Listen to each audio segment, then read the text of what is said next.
ஒரு பெரிய சீன பேரரசர் ஒருத்தர் இருந்திருக்கிறார். அவர் ஒரு நாள் அவங்க நாடு நிறைய வெற்றிகளை அடைஞ்சதுனால ஒரு பெரிய விருந்து கொடுத்துருக்கிறார், நிறைய பேரை வர சொல்லி. அவருடைய குருவாக மதிக்கக்கூடிய ஒரு ஞானி ஒருத்தரையும் வர சொல்லியிருக்கிறார். அவர் வந்திருக்கிறார். வந்தவுடனே எல்லாரும் விருந்துக்கு வர்றதுக்கு லேட் ஆகும், வாங்க அப்படியே நம்ம ஒரு வாக்கிங் மாதிரி போவோம் அப்படின்ட்டு 2 பேரும் பேசிக்கிட்டே நடக்கிறாங்க. இன்றைக்கி விருந்துக்கு நிறைய பேர் வருவாங்க, ரொம்ப சிறப்பாக எல்லாம் தயார் பண்ணியிருக்கிறேன்னு இவர் பெருமையாக சொல்லிக்கிட்டே வர்றார். இந்த ஞானியும் அப்படியாப்பா பரவாயில்லப்பான்ட்டு கேட்டுகிட்டே வர்றார். இந்த ஞானிக்கு ஒரு ஆற்றல் என்ன அப்படின்னா, எந்த உயிர்கிட்டையும் இவரால் பேச முடியும், அவங்க பேசுகிறத இவரால் புரிஞ்சுக்கவும் முடியும். இப்படி அவங்க போய்கிட்டே இருக்கும்போது நிறைய எறும்புகள் வந்து சாறை சாறையாக எங்கேயோ கிளம்பி போய்கிட்டு இருக்கு. ஆனால் இந்த ஞானி நின்று அந்த எறும்புக்கிட்ட கேட்குறார், ஒரு எறும்பை நிப்பாட்டி, எல்லோரும் எங்கே கிளம்பிட்டீங்க, ஏன்னா பெரிய தூர பயணம் மாதிரி இருக்குது, ஊட்டியில் புத்தக திருவிழா பார்க்க போகிறீங்களா அப்படின்றார். இல்லை இல்லை, நாங்கள் அவ்வளோ தூரம்லாம் போகலை, இங்கே ஒரு மகாராஜா விருந்து கொடுக்குறாரு, நாங்கள் அங்கே போய் சாப்பிட போகிறோம். ஓ அப்படியா அப்படின்ட்டு இவர்கிட்ட சொல்கிறார். இந்த எறும்பெல்லாம் எங்கே போகுது தெரியுமா, மகாராஜா வீட்டு விருந்துக்கு போகிறோன்னு சொல்லுது.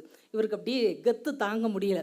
மனுஷங்களுக்கு தான் நம்ம விருந்து கொடுக்குறோன்னா எறும்புக்கு கூட இது தெரிஞ்சிருக்குதே, அவங்க நம்ம வீட்டு விருந்துக்கு வர்றாங்கன்னா அப்போ நம்ம இவருடைய புகழ் எல்லா இடத்துலையும் பரவி இருக்குன்னு அவருக்கு அப்படியே பெருமை தாங்க முடியல. அப்படியே சந்தோஷமாக பேசிட்டு திரும்ப நடந்து வர்றாங்க.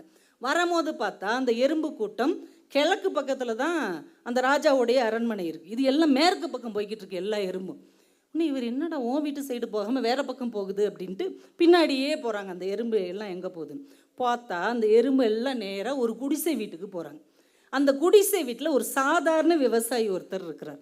அவர்கிட்ட இருக்கிற கொஞ்சம் உணவை சமைச்சு அந்த தெருவில் சாப்பாடு போடுறதுக்கு ஆளே இல்லாத ஒரு பிச்சைக்காரனுக்கும் ஒரு வயசான முதியவருக்கும் சாப்பாடு கொடுத்துட்டு 2 நாய்க்கும் சாப்பாடு போட்டுட்டு மிஞ்சிய சாப்பாடு அவர் சாப்பிட்றார்.